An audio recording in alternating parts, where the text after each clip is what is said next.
زي ما قلت لكم اليوم حشرح لكم عن برنامج نسيج ERP المخصص لمصانع الثياب والمحلات الصغيرة.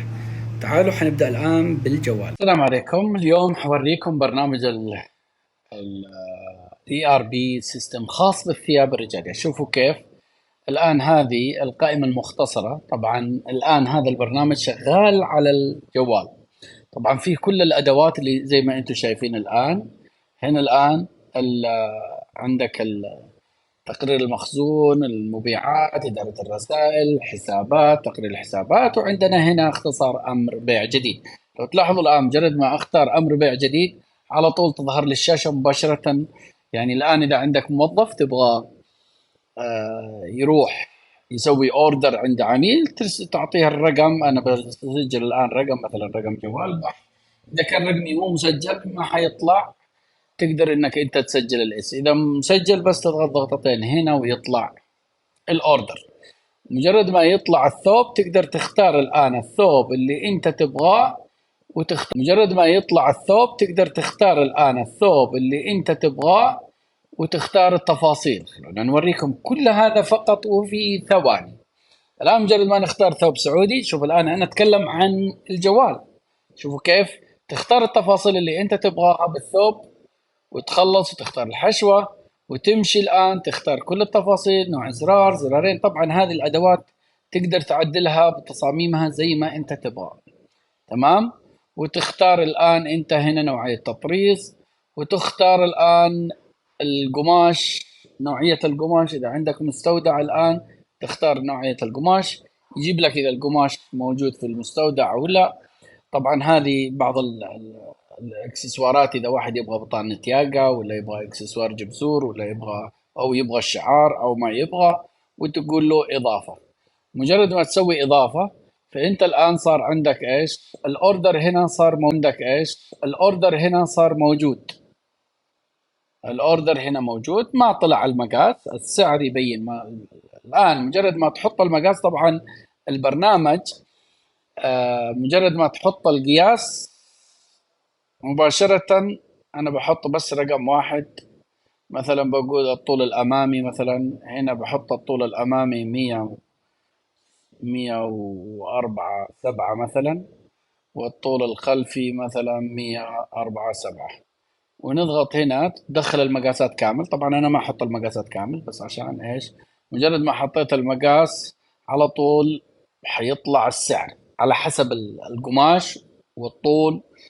الآن مجرد ما أنت تكتب الدفعة المقدمة هنا، طبعا البرنامج تقدر إيش تقول له إنه لازم تأخذ دفعة مقدمة محددة مبلغ كذا. كله في أدوات، يعني مهما دفعة مقدمة محددة مبلغ كذا. كله في أدوات، يعني مهما شرحت زي ما قلت ما حقدر أشرح. هنا إذا في ملاحظات بالنسبة للعميل، إذا عنده ملاحظات خاصة، وتقول له أوكي حفظ، تم الحفظ بنجاح. الآن تقول له ترحيل. الآن انتهى الأوردر تماما، يعني في خلال دقيقة وشوية مع أني قاعد أشرح خلص. هذا من الجوال. خلونا أوريكم شفنا البرنامج بالجوال طبعا، وهذا أول برنامج ثياب يعمل بالجوال، يعني يكون متناسب مع الجوال. الآن حنشوفه على الآيباد. خلونا أوريكم. أول ما تفتح التطبيق حتجي لك هذه القائمة طبعا، وحنزيد القائمة هذه دائما هي إيش؟ قائمة الاختصارات السريعة. يعني إذا أنت تبغى أمر بيع، فاتورة اكسسوارات، فاتورة قماش، تعديل مقاس، طلب مقاسات، استلام من الإنتاج، كل هذه الأشياء موجودة. خلونا نشوف أوريكم إدارة البرنامج. شوفوا كم أدوات، كم أشياء اشتغلنا عليها على سنين. يعني كل قائمة من هذولا تحتاج لها وقت كبير عشان أقدر أشرح فيها. خلونا بس لو فرضنا بس إدارة العروض الخاص بالثياب، اللي هو ثوبين، ثوب مجان، 3 ثياب أو 3 ثياب بسعر كذا كذا، كلها تقدر تربطها بأقمشة خاصة. نيجي الآن لبقية البيانات. تقارير المبيعات، إدارة الرسائل فيها 3 أنواع من الرسائل. رسالة أول ما يستلم، أول ما يشتري. الرسالة الثانية لما يوصل الثوب المحل تجي له تنبيه اوتوماتيك. مجرد ما تسوي استلام يجي له اوتوماتيك تنبيه ثوبك وصل. الرسالة الثالثة بعد ما يستلم الثوب بيومين أو ب3 أيام عشان للتقييم. عندنا إدارة الإنتاج، إدارة تقارير الإنتاج، يعني زي ما قلت أشياء كبيرة جدا. خلونا نبدأ بأمر بيع زي ما سوينا بالجوال. أمر البيع هنا بس مجرد على طول تفتح رقم الجوال اللي أنت تبغى تبحث عنه، 05 طبعا حيظهر أول رقم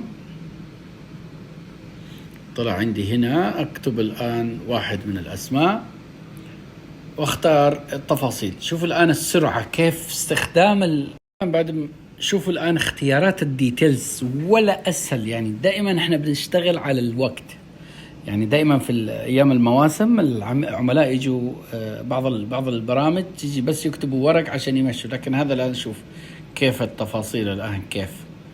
شوفوا كيف الآن تختار التفاصيل اللي انت تبغاها كلها وتقدر تغيرها هذه الديتيلز هنا. شوفوا كيف مجرد ما انت سويت الآن تختار انواع الازرار، وهذه الاشياء زي ما قلنا ايش متغيرة تقدر تغيرها انت زي ما تبغى. التطريز طبعا هذا بعض النماذج تقدر تحط التطريز زي ما تبغى عشان يبين نوع التطريز بدل ما تكتب الرقم، الكمية، نوعية الثياب، والآن تختار نوعية القماش. نرجع مرة ثانية، حكتب بس رقم 1 حيطلع لي القماش، وبعدين أقول إضافة. مجرد ما أسوي إضافة حيظهر لنا الثوب زي ما إحنا شايفين الآن. هذا هو الثوب تفاصيله، وهنا لما سوينا باقي الآن فقط نسوي ترحيل. أو مجرد ما نعمل الدفعة المقدمة والدفعة طبعا التسعيرة هي تطلع على حسب ما تسعيرتك أنت. مجرد ما تسوي ترحيل خلاص. الآن هذا إذا العميل ما دفع تظل موجودة في المحل بدون ما تروح ولا تترحل، وتصير كبيانات فقط وليست معلومات أكيدة. بس مجرد ما تسوي ترحيل خلاص الآن تروح على المصنع. مجرد ما تروح على تم ترحيل البيانات الآن نروح على إدارة الإنتاج. هنا طباعة أوامر الإنتاج. مجرد ما توصل للمصنع إدارة الإنتاج تطلع هنا شاشة المصنع. شوفوا كيف عشان ما أول حاجة الآن عرض المقاس. تقدر انك انت تشوف العرض المقاس كيف تشوف الآن هل انت هذه الاوردر اللي تروح لوين، اللي تروح للمحل او وتكون للعامل. المقاسات هنا، وهذه التفاصيل لو انتم شايفين الرقبة، الازرار، طقطق، جبزور الكم، حشوة الكم بدون، كل هذه البيانات واضحة وتبين التفاصيل تبع الثوب. تمام. إذا أنت شفت المقاسات مضبوطة تقدر إيش تسوي الآن؟ ترجع على الأوردر. إذا ما عجبتك المقاسات تقول له إيش تغيير المقاس، بترجع للخياط مرة بنفس الطريقة. إذا أنت قلت له طباعة يعني أنك أنت وافقت، طيب، وتروح على أنك أنت طبعت. لو سوينا الآن طباعة شوفوا كيف حيكون اللون. مجرد ما أسوي طباعة حتتغير لونها، هذا على أساس ما يتكرر. الآن طلع اللون أحمر شوفوا، بس ما راحت للماكينة القص عشان للترتيب. مجرد ما تعرف إن هذا راح للقص الآلي، لو قلنا له كتبنا الآن قص آلي، الآن زي ما انتم شايفين الآن القص الآلي مبين أزرق هنا أو اللون البنفسجي، والطباعة مجرد ما نعمل مرة ثانية طباعة تتغير. شوفوا الآن اللي هو 107 هذا الآن حغيره إيش طباعة، حيتغير الآن صار مطبوع.